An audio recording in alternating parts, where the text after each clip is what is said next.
you, because then next week is spring break, and then after that we come back to an exam. Okay, so. Alright, so last time we were talking about how it is that bacteria can acquire new traits.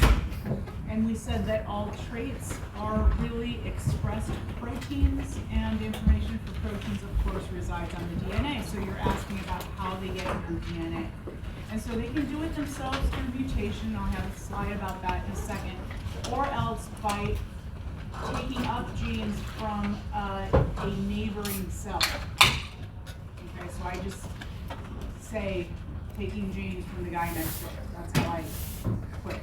But through mutation, remember, they can do it on their own, and they certainly will make mutations. This way. Okay, so they will make mutations on occasion, spontaneously, because they're not perfect. And so there's the point mutations, of which there's 3: silent, missense, nonsense, and then the frame shift mutations, which are insertions or deletions, and it's irrelevant how many are in there. Point mutations are always just a single base pair change. I did give you a mutations worksheet, so you can work through that if you don't feel comfortable, okay, with those terminologies or what they are, but that's like super simple, and it's on the modules already. And so that's their only mechanism of making new genes is through mutation, which is essentially a mistake.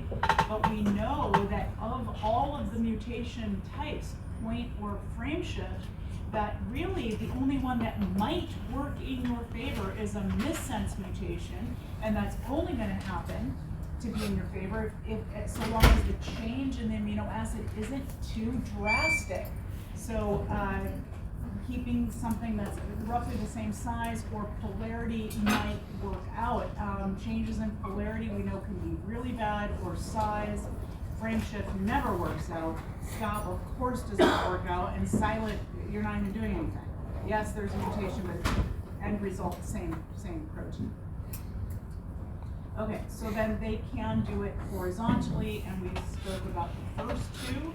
And so the first one was transformation, and this was the Griffith experiment where he was looking at rough and smooth strained Streptococcus pneumoniae, and that the smooth has the capsule, which makes it virulent. We talked about that. We know what capsules are. We know how they pose a challenge to the immune system, and that they are a barrier against a lot of cleaning agents, a lot of antibiotics. We proved that to ourselves in lab last week as well, where Pseudomonas aeruginosa was like resistant pretty much all the way down the list. So we recognize that that makes something virulent, and virulent is a measure of pathogenicity, meaning it can cause disease, big disease. And so Griffith, this was a long time ago, used the 2 different strains, the smooth and the rough, and put them in mice. We saw that it does kill the mouse. It gives them pneumonia, and so afterwards in their blood, and this isn't shown on here, he could find living smooth strains, so that they actually were able to kill this mouse. And then, but the rough strain couldn't. And he couldn't find any rough strain in the blood because the immune system was able to capture this. This smooth strain cannot be captured so easily because that capsule is like a mucus slimy layer. Heating and boiling the smooth strain releases all the contents of it, okay, including the DNA. He didn't know that though, but killing the smooth strain with heat, boiling it, and then putting it in the mouse doesn't hurt the mouse, nor could he find evidence of bacteria in the mouse's blood. But when he did the mixture of the rough strain and the heat-killed smooth, neither of which alone works to kill the mouse got pneumonia and died, and looking in the mouse's bloodstream, he saw living, smooth strain. And he said, well, I know dead things don't come back to life, so I think the rough strain got transformed, and that's how he left it. It took a while to prove, but what it was shown later, years later, is that it's the DNA that gave the rough strain the ability to now make a capsule. But we know that the ability to make capsules, to do anything, this is enzymes. So they picked up the enzyme. They picked up the enzyme from the environment, from a dead cell next door. So bringing this across, of course, requires a competence factor, which is a protein core. It needs that for it to be allowed to come across. DNA is actually fairly big. And so it just so happened that Griffith was working with one of the 6 known organisms that can do this. Most organisms cannot do this. They can't do it. They cannot take up extraneous pieces of DNA, but these guys can.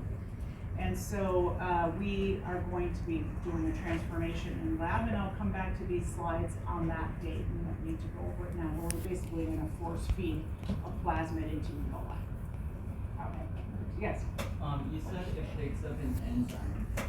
Does it pick up the DNA that codes for an enzyme? Yes. Okay. Yes, the DNA to code for the enzyme. Okay. Mm-hmm. But I just want to be very clear that, like, DNA doesn't do anything. It just is a code, right? But if you're saying you have the ability to make to make a capsule, well, like, how do you make anything? And the answer always is a protein. And so we, of course, could look to the DNA for the information for that protein, but no.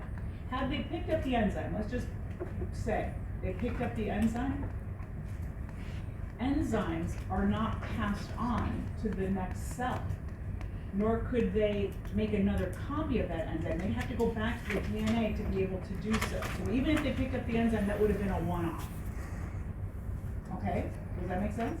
So it's only by getting the heritable piece of information, the DNA, that this is able to be passed on. Okay, so we will be doing this in lab, although it's already presented to us after having been incubating this calcium chloride, so it's got little holes in it already when we were doing it.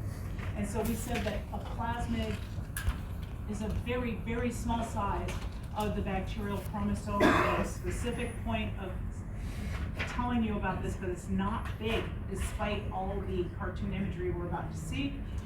They do have their own origin of replication and many times carry antibiotic resistance genes. We use them as vectors, yes. But conjugation is this. This is a gram-negative cell and this is a gram-positive cell. Either one of them can do it. However, the gram-negative is much more chromatic. So gram-negatives all have fimbriae. This one does too. Okay.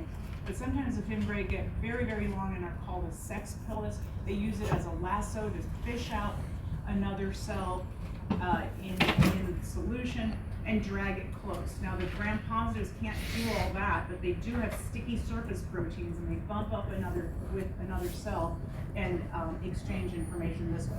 So even if it's a sex pilus, they drag the other cell really close. So once the other cell is dragged close, then that plasmid directs its own synthesis. Remember, it would just be a little tiny blip. And when the two cells are together, there's a cytoplasmic bridge that is formed, and now a copy of the plasmid goes across. So this is the vampire's kiss that I was telling you about. Okay, so these both organisms now are termed F+, meaning having that fertility plasmid. Yes? So is plasmid DNA or is Yes. it RNA? No, It's it's DNA. DNA. How so? But isn't it copying itself when it does this? So It has an origin of replication, which is the place where the helicase will begin to pull apart strands, and then single-stranded binding proteins come in, and then DNA polymerase comes in, and then topoisomerase to relieve the twist. All of that would begin there. Okay.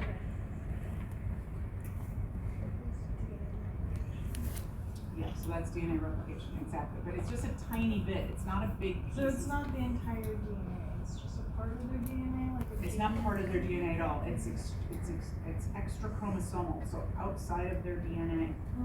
Okay, so like this one was living a perfectly fine, normal life, expressing what it needs to express. and now it has new DNA that was Okay. just shared with it.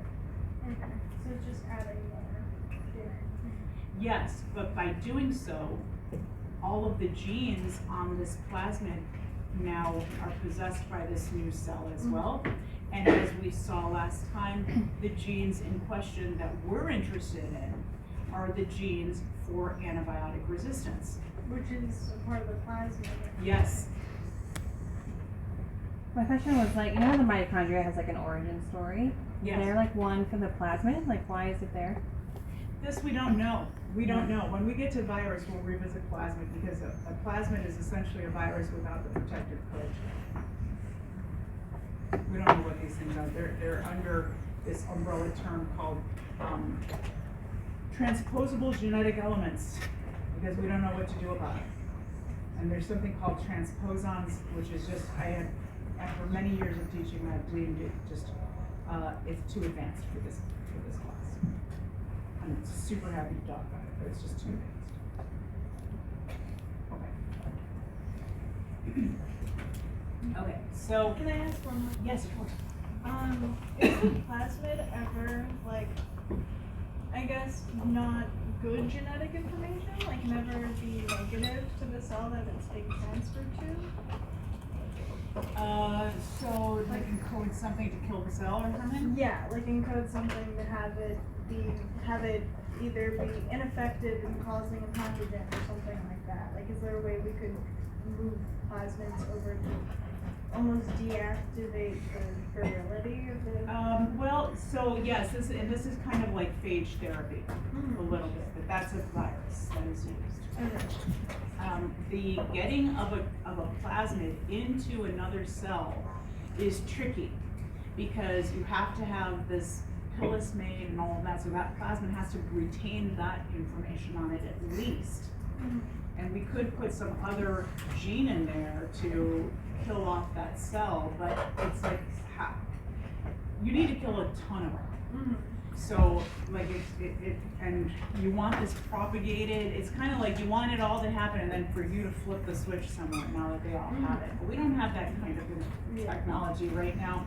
So, you might be able to kill some, but if they can't propagate it throughout, then I'm not sure what's going to happen. So, I understand what you're saying now. All right, so conjugation requires direct cell-to-cell contact, whereas transformation requires that the other cell is dead, and that it requires a competence factor. No such thing is required here. The only requirement is you're somewhere near the F+ cell, the cell carrying the plasmid. You're minding your own business, and then you get lassoed out of solution or bumped up against. Okay? So This you was can't the- do transformation if the other cells alive? Right. Yeah, you need the contents of the other cell. Okay, so this was a particular plasmid that was isolated at a hospital, and as I said, it has multiple types of antibiotic resistance genes on here. One to mercury, which I cannot explain. This one is to a sulfur drug, sulfamethoxazole. This one is to streptomycin. This one is to chloramphenicol, and this one is to tetracycline. So that is 2 of the 5 classes, so there are 3 other ones that could potentially be utilized, and it's kind of sad to see a sulfur drug on here though, because folic acid synthesis inhibition, that's one of my favorites for therapeutics, so I'm not happy to see that, okay? But, so this is real, but here is the genes involved in making the pillar. Okay, and the conjugation proteins, which we sort of skipped over. All right, so this is the most efficient method of horizontal gene transfer, and it's probably responsible for most of what we're seeing in antibiotic resistance. And as I said here, gram-negatives can share with gram-negatives, gram-positives with positives, and we've seen gram-negatives with gram-positives as well. So here's our third and last mode of horizontal gene transfer, and this is transduction. So this is bacterial DNA transferred horizontally, so to a cell next door because of a virus, and the viruses that attack bacteria are known as bacteriophage. And there are two types, general and specialized, but we'll just talk a bit about it in a really just random, like one kind of thing way. So I'm not gonna get into the nitty gritty between general and specialized. Okay, so we do want to understand this slide, not just here, but also in virus, and I will review it when we get there. Okay, so a bacteriophage is a virus, and it has a protective protein layer known as a capsid. We'll get to that when we get to virus, so don't worry about that. But the entire purpose of this protein coat, a capsid, is to keep the DNA safe. The virus lands on bacteria, and it will actually use this protein coat that looks a lot like a syringe. It will use it to inject its DNA into the cell. And so now the DNA from the virus is here, and I mean, this looks a lot like a plasmid, doesn't it? A whole lot like it. Okay. So it may either undergo the lytic or the lysogenic cycle. I'll describe lytic first. In the lytic cycle, this viral DNA has its own origin of replication. It gets itself transcribed to make message, to make more protein coat, and it also gets its DNA copied by the cell. It repackages itself, and then it forces this poor cell to make an enzyme known as lysozyme. This is an enzyme that we all possess in every single bodily fluid, in your tears, saliva, everything, urine. Okay, all your bodily fluids have lysozyme, and what it does is it clips peptidoglycan. This is not something that bacteria have an enzyme for because they don't want to do that. That's dangerous for them to cut their own peptidoglycan, but they leak it anyway because the viral DNA says to. Okay, so then they pop out and lyse this cell. That's why it's known as a lytic cycle, and release many, many viruses. The thing is, we remember from size-wise that that's so much smaller that what actually gets released is really on the order of hundreds to thousands, not just one. And every single one of them can go and do the same. Okay, so that's the lytic cycle. Sometimes what happens is the following. The virus lands, uses the capsid to inject its DNA. The DNA circularizes, but instead of going through the lytic cycle, it instead incorporates into the chromosome, and now it's a prophage. See that? It's not going to be a different color for real. There's no color whatsoever, but you see here's the viral DNA as part of the bacterial chromosome.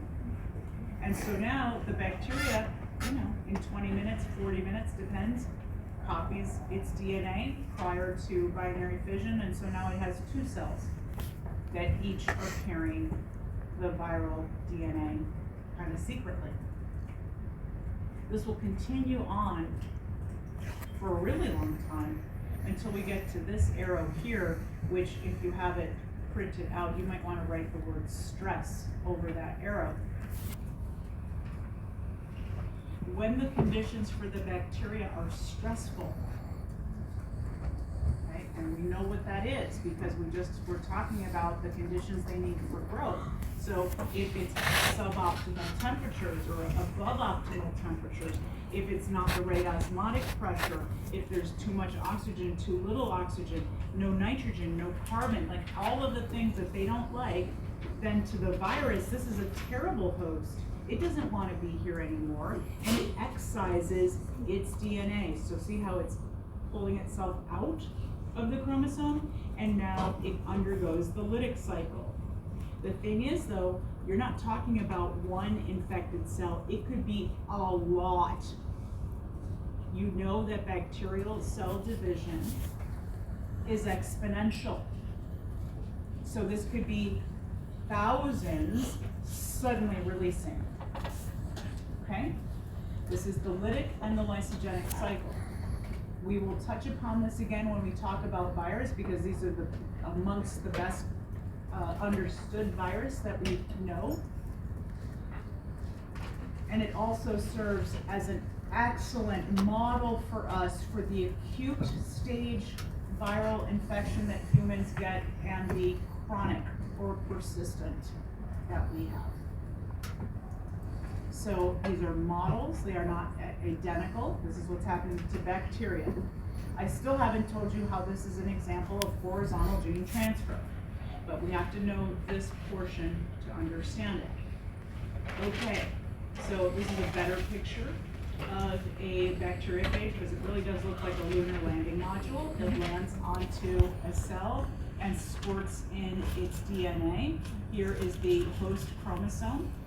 Immediately, the host cells, ribosomes, ATP, etc., are being utilized to make more copies of the protective protein coat, the capsid, and copying the viral DNA. Okay, there it is. But sometimes, in their zeal to get out of this cell, they mispackage. And see how this is pink from the bacterium? It's put bacterial DNA inside the capsid. That's not viral DNA, that's bacterial DNA. Okay, this cell releases all of these bacteriophage, but this one that's carrying the DNA from the guy next door infects a new cell, squirts in the DNA, and this is not viral DNA, it's incapable of producing a lytic effect and lysing the cell, but what this guy just got, through no fault of its own, is DNA from the guy next door. This is horizontal gene transfer. So this one is a completely different mechanism. Neither cell is dead, and neither cells even touched each other either. Okay, this is based on a virus bringing DNA from one cell to another in a mispackaging event. As sloppy as you might think bacteria are, viruses are worse. Okay, so this is our third and last. So bacteria can acquire completely new genes, sometimes entire metabolic pathways, depends on how many genes they picked up. DNA can come from the environment and transformation, another bacterium and conjugation, or it is from another bacteria, but through a virus. Recombination happens, and then what ends up happening that we're worried about is that all of a sudden you're fully resistant. Okay, like just, you didn't mutate your way into that, you just picked up an entire gene for an enzyme to modify, an enzyme to degrade, or an efflux pump. Okay, so, and we can get plasmid transfer between different species, as we said before. Mycin-resistant enterococcus over to MRSA. Okay, so this is, we already know this. I don't feel like I need to keep talking about this. So remember that in a population of bacteria, there's always going to be some mutants, and we are going to end up selecting for them by the use of antibiotics. So that if you have just like some that have no resistance whatsoever, and some that have high resistance, and most of them are somewhere in the middle. By taking the antibiotics, you're sort of pushing the population into a more resistant level. The antibiotics do not cause the mutation that happened in the first place. Okay, so I want to keep moving here. Of course, it's overuse and misuse. We've talked about that too. I want to keep moving because I want to have time on Wednesday for review. Okay, so.